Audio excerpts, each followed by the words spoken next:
এই যে দেখো বন্ধুরা, আজকে আমি কি রান্না করছি, ঠিক আছে। শাকের প্যালকা করব, মানে নাপা শাকের প্যালকা। এখানে কি কি আছে? আদা আছে, আদা বাটা, তারপরে রসুন বাটা, আর আছে কাঁচা লঙ্কা, আর আছে শুকনা লঙ্কা। খুব সুন্দর করে তেল দিয়ে ভেজে তারপরে আমি জল দিয়েছি, ঠিক আছে। জল দিয়ে এই যে জলটা এখন ফুটলো, এখন আমি দেব লবণ দেওয়া হয়ে গেছে, হলুদ দেওয়া হয়ে গেছে, এখন দেবো শুধু খাবার সোডা। তো এই যে দেখো বন্ধুরা, আমি খাবার সোডা দিয়ে দিলাম, আর সাথে সাথে কিন্তু কালারটাও চেঞ্জ হয়ে গেছে। তো এখন আমি দিয়ে দিব শাকটা, ঠিক আছে।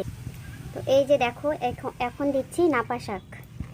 আরও যদি এখানে অনেকগুলো শাক হতো তাহলে আরও বেশি ভালো হতো, মানে তেলকাটা।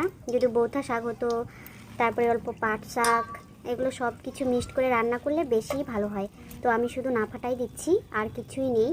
তো তো এই যে দেখো, এখন নাপাটা আমি ঘাইটে দিচ্ছি। নাপা শাকটা সুন্দর করে ঘেটে টেটে দিয়ে ঢেকে তারপরে আমি সিদ্ধ হতে দেবো কিছুক্ষণ, ঠিক আছে বন্ধুরা।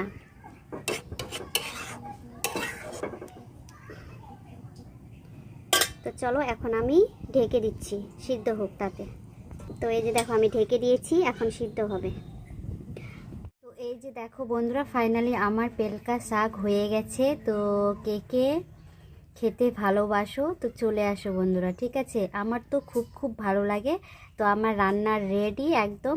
আর এই যে এখানে যে এসে ডাটার মতো দেখতে পাচ্ছি বন্ধুরা, এটা কিন্তু নাপা শাকেরই।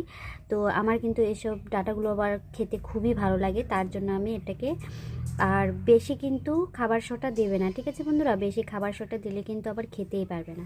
তো বন্ধুরা, টাটা, রাখলাম।